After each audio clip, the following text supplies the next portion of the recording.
Everyone, managerial എക്കണോമിക്സിൻ്റെ അടുത്ത സെക്ഷനിലേക്ക് എല്ലാവർക്കും സ്വാഗതം. നമ്മൾ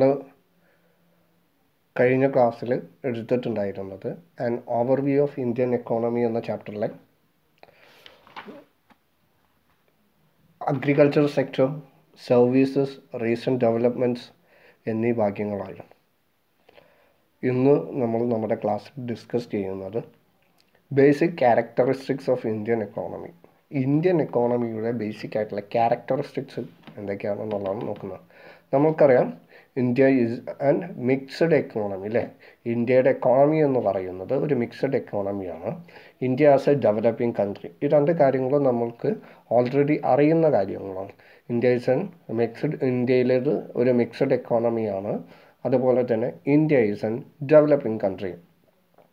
ഇന്ത്യയുടെ 1/4 of population are living below poverty. അതായത് പോവർട്ടി ലൈനിൻ്റെ താഴെയാണ് ഇന്ത്യയിലെ 4/1 ഭാഗവും, അതായത് പോപ്പുലേഷൻ്റെ 4/1 ഭാഗവും ജീവിക്കുന്നതും പോവർട്ടി ലൈനിൻ്റെ താഴെയാണ്. അതായത് വളരെ പാവപ്പെട്ട രീതിയിലാണ്, അല്ലെങ്കിൽ പാവപ്പെട്ട ജനങ്ങളാണ് ഇന്ത്യയിലേത് എന്നുള്ളതാണ്. അതുപോലെ തന്നെ ഇന്ത്യക്ക് പ്ലെൻറ്റി ആയിട്ടുള്ള, അതായത് ഒരുപാട് നാച്ചുറലായിട്ടും ഹ്യൂമൻ റിസോഴ്സസും ഇന്ത്യക്കുണ്ട്. പക്ഷേ അതിനെ ഫുള്ളി യൂട്ടിലൈസ് ചെയ്യുന്നതിന് വേണ്ടിയിട്ട് നമ്മൾക്ക് സാധിച്ചിട്ടില്ല എന്നുള്ളത് കൊണ്ടാണ് ഇന്ത്യ ഇപ്പോഴും ഡെവലപ്പിംഗ് കൺട്രി ആയിട്ട് നിലനിൽക്കുന്നത്. ഒരുപാട് ആളുകൾ ബിലോ പോവർട്ടി ലൈനിൽ താഴെയായിട്ട് ജീവിക്കേണ്ട അവസ്ഥയും വരുന്നത്.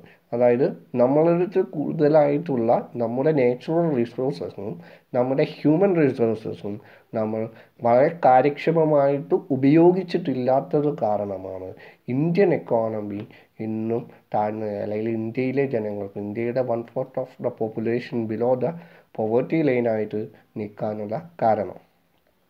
ഓക്കെ, അതുപോലെ തന്നെ ഇന്ത്യയിലെ എക്കോണമിക്കലി ഇന്ത്യയുടെ ഒരു വലിയൊരു പ്രോബ്ലം, ഇന്ത്യയുടെ ഇൻഫ്രാസ്ട്രക്ചർ, ഇന്ത്യയുടെ ഡെവലപ്മെൻറ്റിനെ ബാധിക്കുന്ന ഏറ്റവും വലിയൊരു പ്രോബ്ലം എന്ന് പറയുന്നത് കറപ്ഷനാണ്, അതായത് അഴിമതിയാണ്. ഇന്ത്യ ആ രാജ്യം ഒട്ടാകെ ഡെവലപ്പിന് തടസ്സം നിൽക്കുന്ന ഒന്ന് കറപ്ഷനാണ്. അത് അഴിമതിയിൽ മുങ്ങിക്കൊണ്ടാണ് ഇന്ത്യയുടെ ഡെവലപ്മെൻറ്റിന് എല്ലായ്പ്പോഴും ഒരു തടസ്സം സൃഷ്ടിക്കുന്നത്. ഓക്കെ, ഇനി നമുക്ക് ഓരോ പോയിൻ്റായിട്ട് എന്തൊക്കെയാണ് the basic characteristics of Indian economy എന്നുള്ളത് നോക്കാം. First one, low per capita income.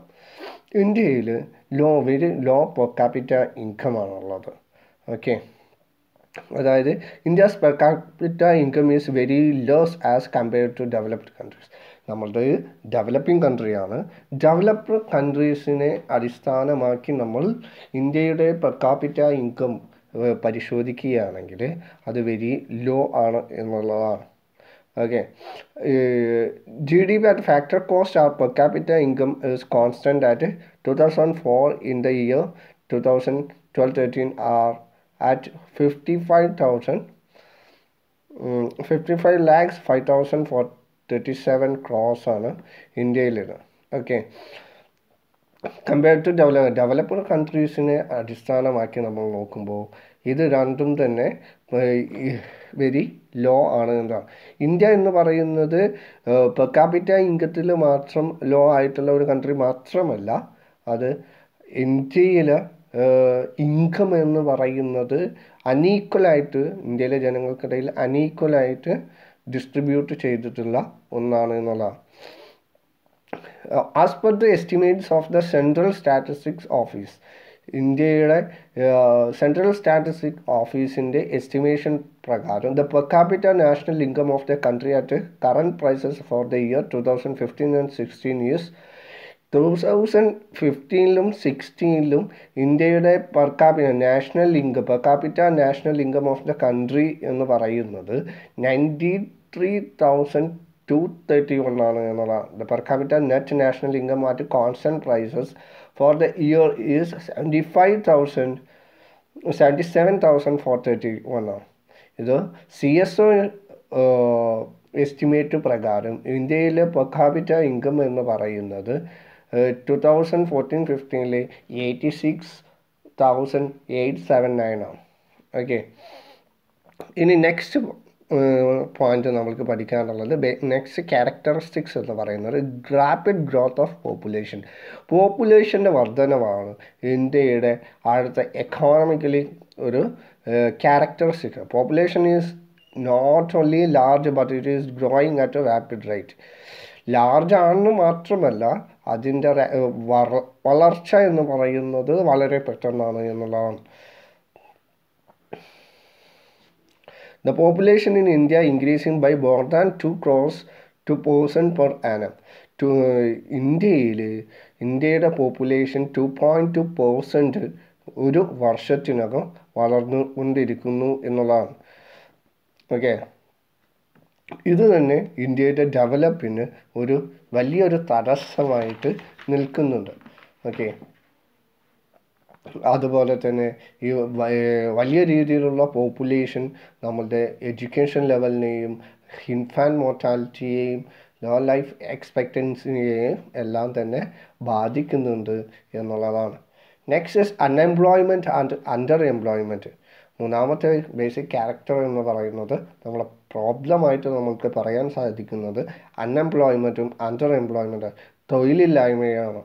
In India, labor is abundant factor. This is due to the rapidly increasing population or population exploitation. It is very difficult to provide employment to the entire working population. ഇന്ത്യയിലെ work ചെയ്യാൻ age ആയിട്ടുള്ള working population എന്ന് പറഞ്ഞു കഴിഞ്ഞാൽ work ചെയ്യാനായിട്ട് aged ആയിട്ടുള്ള above 18 ഇയേഴ്സിന് നമ്മൾക്ക് job കൊടുക്കുന്നതിന് വേണ്ടിയിട്ട് വലിയൊരു തടസ്സം എന്ന് പറയുന്നത് വർക്കിംഗ് പോപ്പുലേഷൻ്റെ ഒരു വലിയ ഒരു സംഖ്യ, അതായത് പോപ്പുലേഷൻ തന്നെയാണ് അതിൻ്റെ ഏറ്റവും മേജറായിട്ടുള്ള കാരണം. ഇത്രയും ആളുകൾക്ക്, ഇത്രയും ഹ്യൂമൻ റിസോഴ്സസിനുള്ള എംപ്ലോയ്മെൻറ്റ് ഓപ്പർച്യൂണിറ്റി ഇന്ത്യയിലില്ല എന്നുള്ളതാണ്. ഇന്ത്യ ഇന്ന് ഫേസ് ചെയ്യുന്നതിൽ ഏറ്റവും വലിയ പ്രോബ്ലം എന്ന് പറയുന്നത് അൺഎംപ്ലോയ്മെൻറ്റാണ്. Currently, the unemployment rate of the current daily status was 6.2% in rural areas and 8% in 2011-12 വർഷങ്ങളിൽ CDS പ്രകാരം കറണ്ട് ഡെയിലി സ്റ്റാറ്റസ് പ്രകാരം അൺഎംപ്ലോയ്മെൻറ്റ് റേറ്റ് എന്ന് പറയുന്നത് റൂറൽ ഏരിയയിൽ 6%, അർബൻ ഏരിയയിൽ 8%. അതായത് ഇന്ത്യൻ എക്കോണമി ഇന്ന് ഫേസ് ചെയ്യുന്നതിൽ ഏറ്റവും വലിയ പ്രോബ്ലം എന്ന് പറയുന്നത് അൺഎംപ്ലോയ്മെൻ്റ് ആണ്. Okay, they remain without job during off season. This situation, ചിലർക്ക് ജോബ് ഉണ്ട് പക്ഷേ അത് അണ്ടർ എംപ്ലോയ്മെൻ്റ് ആണ്. അതായത് ഓഫ് സീസണാണ് കൂടുതലായിട്ടും അവർ ഫേസ് ചെയ്യുന്ന പ്രോബ്ലം എന്ന് പറയുന്നത്. സീസണൽ ബേസിസ്ഡ് ആയിട്ടുള്ള ആളുകളായിരിക്കും. It is estimated that above the 40% of rural population is under employed. ഈ റൂറൽ പോപ്പുലേഷൻ്റെ 40% അണ്ടർ എംപ്ലോയ്ഡാണ്. അവർ കൂടുതലായിട്ടും അവരുടെ ഫുൾ കപ്പാസിറ്റി നമ്മളുടെ ഡെവലപ്മെൻറ്റിനോ അല്ലെങ്കിൽ നമ്മുടെ അവർക്ക് ഉപയോഗിക്കാൻ സാധിക്കില്ല. കാരണം അവർ സീസണൽ എംപ്ലോയീസ് ആയതുകൊണ്ട് തന്നെ അവർ 40% അവർ 60% അബവ് ആളുകൾക്കും അല്ലെങ്കിൽ ഒരു വർഷത്തിൻ്റെ 60% അല്ലെങ്കിൽ 50% അബവ് അവർ ജോലി ഇല്ലാത്തവരായിട്ട് നിൽക്കുന്നു എന്നുള്ളത് ഇന്ത്യൻ എക്കോണമി ഫേസ് ചെയ്യുന്ന വലിയൊരു പ്രോബ്ലമാണ്. നാലാമതായിട്ട് നമ്മൾക്ക് പറയാനുള്ളത് എക്സസീവ് ഡിപ്പെൻഡൻസ് ഓൺ അഗ്രികൾച്ചർ. അഗ്രികൾച്ചറിനെ മെയിൻ എക്യുപ്പേഷൻ ഇതായിട്ട് ഇന്ത്യ ഏറ്റവും കൂടുതലായിട്ട് അതിനെ ഡിപ്പെൻഡ് ചെയ്യുന്നു എന്നുള്ളതാണ് മറ്റൊരു ഇന്ത്യൻ എക്കോണമിയുടെ പ്രോബ്ലമായിട്ട്. Excessive dependence on agriculture. Agriculture is the main occupation of majority of the people in India. About 65% of people depend on agriculture for their. Unfortunately, agriculture in India is overcrowded. ഇന്ത്യയിൽ agriculture എന്ന് പറയുന്നത് over crowded ആണ്. പക്ഷേ ഇന്ത്യയിലെ 65% of പീപ്പിളും അവരുടെ livelihood, അവരുടെ ജീവിത മുന്നേറ്റത്തിന് വേണ്ടിയിട്ട്, ജീവിത മാർഗത്തിന് വേണ്ടിയിട്ട് അവർ കണ്ടെത്തുന്നത് അഗ്രികൾച്ചറൽ സെക്ടറിനെയാണ്, അല്ലെങ്കിൽ ആശ്രയിക്കുന്നത് അഗ്രികൾച്ചറൽ സെക്ടറിനെ. അപ്പോൾ excessive over dependence on agriculture ഇന്ത്യയുടെ എക്കോണമിയെ കാര്യമായിട്ട് ബാധിക്കുന്നുണ്ട് എന്നുള്ളതാണ് അതിൻ്റെ ഒരു ബേസിക് ക്യാരക്ടറിസ്റ്റിക്കാണ്. ലോ പ്രോഡക്റ്റിവിറ്റിയാണ്. Labour productivity both in agriculture and manufacturing is very low in India. Productivity means output per worker. One major reason for low productivity is lack of capital. Indian worker is inefficient when compared to the worker of any advanced country in the world. Low productivity, labor productivity both in agriculture and manufacturing. അതായത് നമ്മുടെ agricultural സെക്ടറിൽ നിന്നും നമ്മുടെ മാനുഫാക്ചറൽ സെക്ടറിൽ നിന്നും ഇന്ത്യക്ക് ലഭിക്കുന്ന productivity എന്ന് പറയുന്നത് വളരെ കുറവാണ്. പ്രോഡക്റ്റിവിറ്റി എന്ന് പറഞ്ഞു കഴിഞ്ഞാൽ ഔട്ട്പുട്ട് പെർ വർക്ക്, ഒരു വർക്കറിൽ നിന്ന് നമ്മൾക്ക് ലഭിക്കുന്ന ഔട്ട്പുട്ട് റിസൾട്ട് അല്ലെങ്കിൽ ഒരു പ്രൊഡക്ഷൻ സംബന്ധിച്ചിടത്തോളം അവരിൽ നിന്നും നമ്മൾക്ക് കിട്ടുന്ന ആ ഒരു പ്രോഡക്റ്റ് മറ്റുള്ള രാജ്യങ്ങളെ കമ്പയർ ചെയ്ത് നോക്കുമ്പോൾ ഇന്ത്യയിൽ വളരെ കുറവാണ് എന്നുള്ളതാണ് മറ്റൊരു major problem. Low productivity. Okay, അവർ നമ്മുടെ അഡ്വാൻസ്ഡ് ആയിട്ടുള്ള ടെക്നോളജി യൂസ് ചെയ്യാത്തത് കൊണ്ടാവാം, പീപ്പിൾസിൻ്റെ പുവർ എഡ്യൂക്കേഷൻ ആവാം, ഇല്ലിറ്ററേറ്റ് ആയിരിക്കാം ഒരു കാരണം. അങ്ങനെ ഒരുപാട് കാരണങ്ങൾ കൊണ്ട് ഇന്ത്യയിൽ ലോ പ്രൊഡക്ടിവിറ്റി ഇന്ത്യൻ എക്കോണമിയുടെ ഒരു ബേസിക് ക്യാരക്ടറിസ്റ്റിക്സാണ്. Next is deficiency of capital. In India, there is a great shortage of capital. The rate of capital formation is very low. A country can be rich, powerful, only possessive large amount of capital. ഇന്ത്യയുടെ developmental activities അല്ലെങ്കിൽ advanced ആയിട്ടുള്ള ഇന്ത്യയുടെ economical ആക്ടിവിറ്റീസിനും business ആവശ്യത്തിനും business environment lack of capital, deficiency of capital ഒരു പ്രോബ്ലമായിട്ട് അല്ലെങ്കിൽ shortage of capital ഒരു പ്രോബ്ലമായിട്ട് Indian എക്കോണമിയിൽ നിലനിൽക്കുന്നു എന്നുള്ളതാണ്. Service driven economy. Economic growth in India is primarily service driven. India's service sector expanded quickly with a double-digit growth of second half of 2000s. The service sector covers a wide Indian എക്കോണമിയിൽ ഏറ്റവും കൂടുതലായിട്ട് ഈ കാലഘട്ടങ്ങളിൽ വളർന്നിട്ടുള്ളത് ഇന്ത്യയുടെ service സെക്ടറാണ്. ഈ service sector ഇന്ത്യയുടെ ഒരു basic അതായത് സർവീസ് സെക്ടറിൻ്റെ വർധനവ് ഇന്ത്യൻ എക്കോണമിയെ കൂടുതലായിട്ട് ഡ്രിവൻ ചെയ്യുന്നത്, നിലനിർത്തുന്നത് നിലവിൽ എന്താണ്, സർവീസ് സെക്ടറാണ്. 2000 പകുതിയിലാണ് ഈ സർവീസ് സെക്ടറിൻ്റെ വർധനവ് ഡബിൾഡായിട്ട് തുടങ്ങിയത്. Okay, next is higher poverty. India is the largest dwelling place of income poor of the world despite the ഇന്ത്യയിലെ വളരെയധികമുള്ള പോവേർട്ടി ലൈനിന് താഴെയുള്ള ആളുകൾ അല്ലെങ്കിൽ അർബൻ പോവേർട്ടി എന്താണ് ഇന്ത്യൻ എക്കോണമിയുടെ ബേസിക്കായിട്ട് ഇന്ത്യൻ എക്കോണമിയുടെ വളർച്ചയ്ക്കും അതുപോലെ തന്നെ ഇന്ത്യയിലെ ഡെവലപ്മെൻറ്റിനും എല്ലാം തടസ്സമായിട്ട് നിൽക്കുന്ന ഒന്നാണ്. അപ്പോൾ ഏറ്റവും കൂടുതൽ ആളുകൾ പോവേർട്ടി ലൈനിന് താഴെ ജീവിക്കുന്ന ഒരു ഡെവലപ്പിംഗ് കൺട്രിയിൽ പെടുന്നതാണ് ഇന്ത്യ എന്ന് പറയുന്നത്. ഇതിനെല്ലാം കാരണം ഇന്ത്യയുടെ പോപ്പുലേഷനാണ് എന്നുള്ളതാണ്. Next is higher income inequality. ഇൻകത്തിൻ്റെ the inequality in income and wealth makes the problem more critical. India is the second most unequal country in the world after Russia. ഇന്ത്യയിലെ ആളുകൾക്കുള്ള ഇൻകത്തിലും വെൽത്തിലും ഇന്ത്യ എന്ന് പറയുന്നത് അൺഈക്വലി ഡിസ്ട്രിബ്യൂട്ടഡ് ആണ് ഇന്ത്യയിലെ ആളുകളുടെ അടുത്തുള്ള income. അതായത് കൂടുതൽ പണക്കാർ, നല്ല വലിയ പണക്കാരും പാവങ്ങളായിട്ടുള്ള ആളുകൾ കൂടുതൽ പാവപ്പെട്ടവരുമായിട്ട് നിൽക്കുന്നവരാണ്. ഒരു ഇൻകത്തിൻ്റെയും വെൽത്തിൻ്റെയും ഡിസ്ട്രിബ്യൂഷനിൽ ഈക്വാലിറ്റി കൊണ്ടുവരാനായിട്ട് നമുക്ക് സാധിച്ചിട്ടില്ല എന്നതാണ്. ലോകത്തെ അൺഈക്വലായിട്ട് ഇൻകവും വെൽത്തും ഡിസ്ട്രിബ്യൂട്ട് ചെയ്തിട്ടുള്ള രണ്ടാമത്തെ രാഷ്ട്രം എന്ന് പറയുന്നത് ഇന്ത്യയാണ്.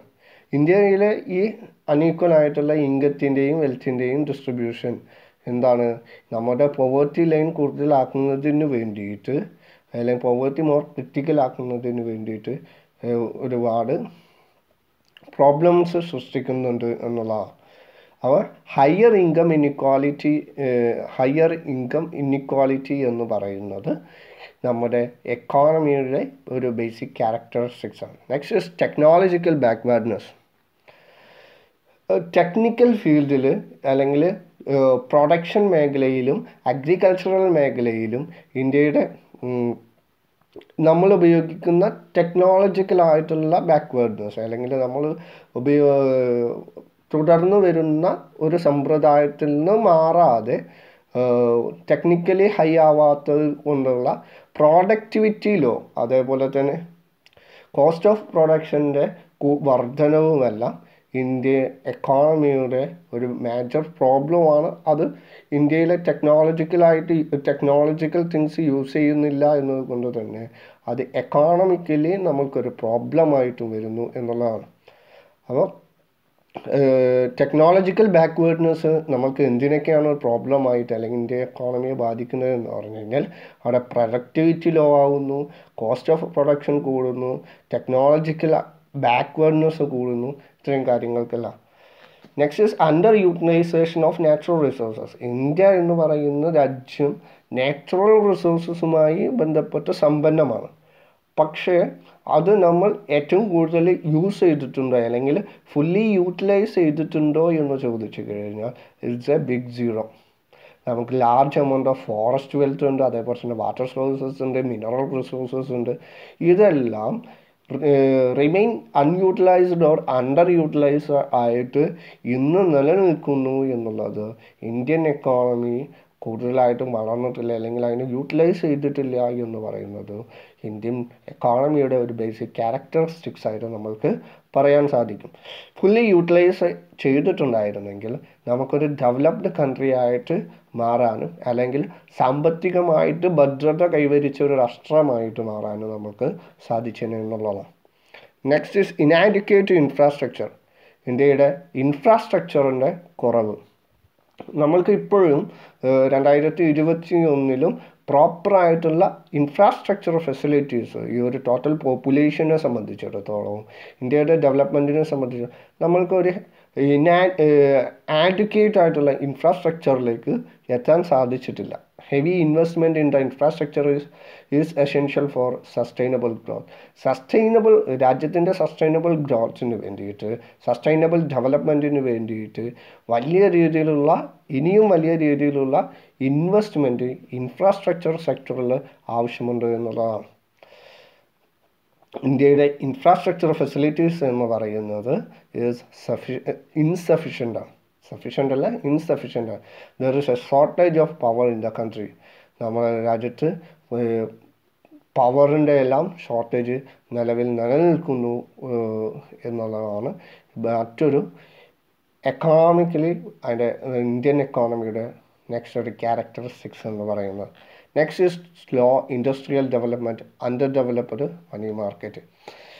ഇൻഡസ്ട്രിയൽ ഡെവലപ്മെൻറ്റിൻ്റെയും അതായത് ഇൻഡസ്ട്രിയൽ ഡെവലപ്മെൻറ്റിൻ്റെ സ്പീഡ് കുറവ്, അതുപോലെ തന്നെ അണ്ടർ ഡെവലപ്മെൻറ്റ് മണി മാർക്കറ്റും ഇന്ത്യൻ എക്കോണമിയുടെ വലിയൊരു പ്രോബ്ലംസാണ്.